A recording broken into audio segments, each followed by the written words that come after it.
Hello there. Good evening, everyone. This is Dari on WorldStreams Radio. Thank you to our listeners from all over the world for joining us tonight. If you'd like to learn more about WorldStreams Radio, visit our website at worldstreams.org. Our guest tonight is Professor Noam Chomsky.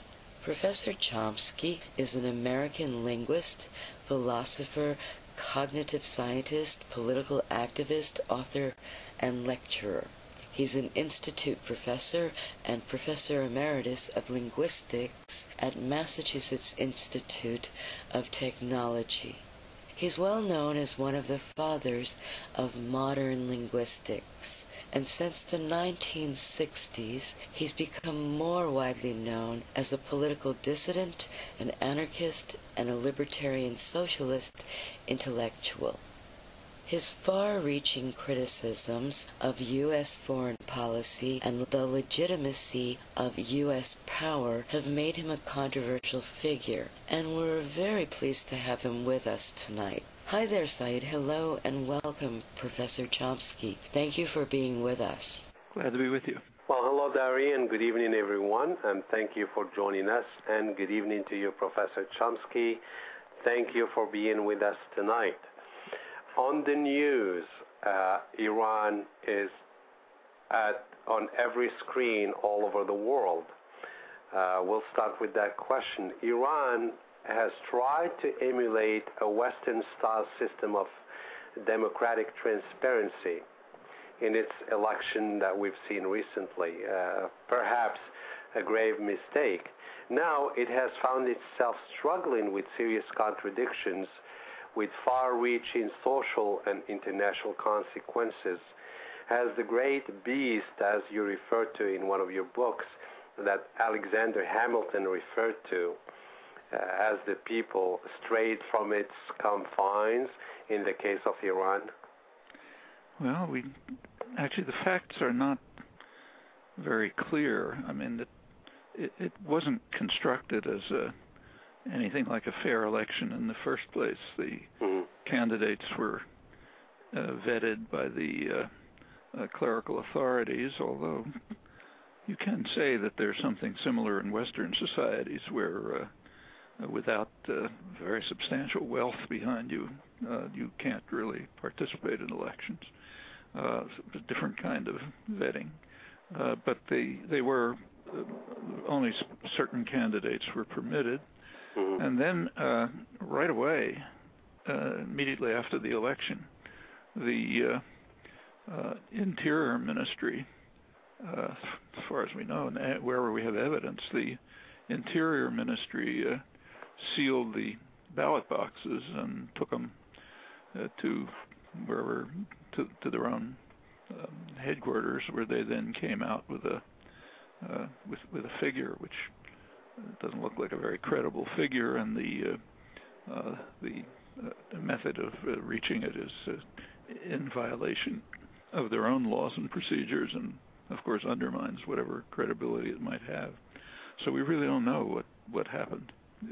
You can make some speculations, but the details are uncertain. So, Professor, how much of that really contradicts the fact that they want to emulate a Western-style transparency in their approach?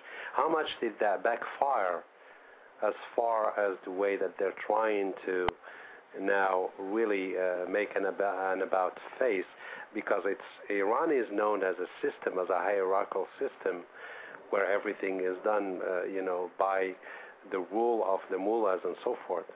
Well, it's a mixed system. It's in some ways more open and democratic than other regimes in the region, but the very structure of the election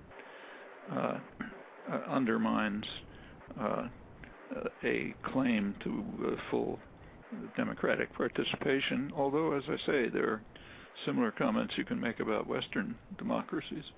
I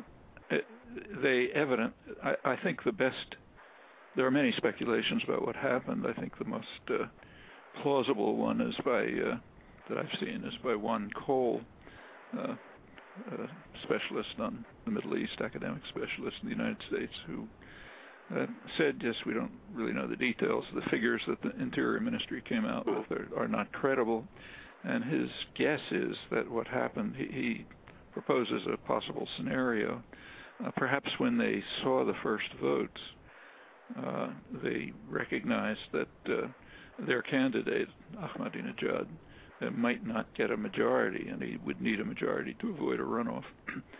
So they simply faked the votes, and the fakery was pretty transparent. However, it might be that he would have won in a fair election. That's just unclear.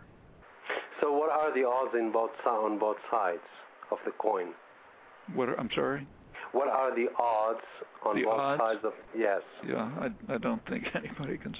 I mean, my own speculation is that he might very well have won by a much lower figure in a real election, but that the figures were... The numbers were essentially faked to make sure that it was a solid victory. Well, Professor Chomsky, I have Daria also on the line, and she has some comments to make about what has been happening, the turmoil that's been happening in Iran. Yes, thank you, Saeed. Professor Chomsky, I had originally planned to have someone from Tehran call in tonight, a very dear old friend of mine, a journalist there, and I've been following the pre-election demonstrations and the aftermath very closely, almost minute to minute with this person, and he regrets that he can't be here tonight. But I'm going to read to you something that he wrote to you, and I'd like you to comment on it if you would. He says, "It was my wish to speak to Professor Chomsky tonight, but regrettably they took away all my communication means. I only have a slow dial-up connection now. My high-speed internet connection was cut down and my satellite dish was dismantled because my home is near the hub of the demonstrations and the area is under severe police watch.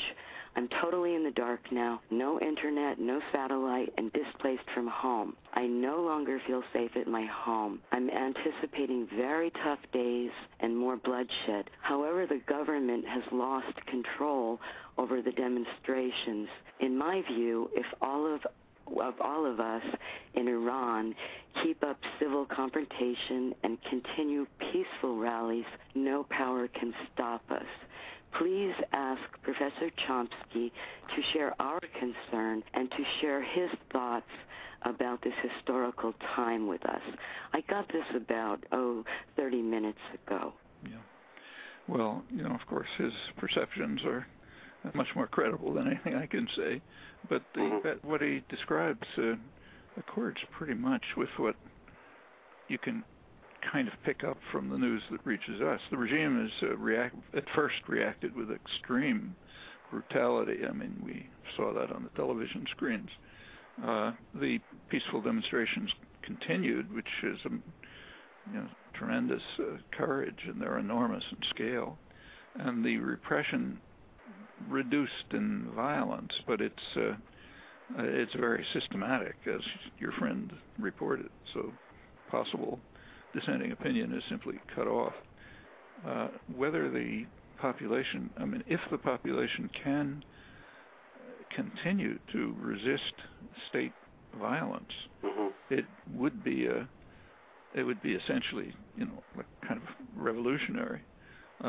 It's hard to recommend to people to, from a distance, why don't you be courageous and face the violence of the state? But if they can manage it, it would be an incredible achievement, and it might change Iran very substantially. It could. It possibly could.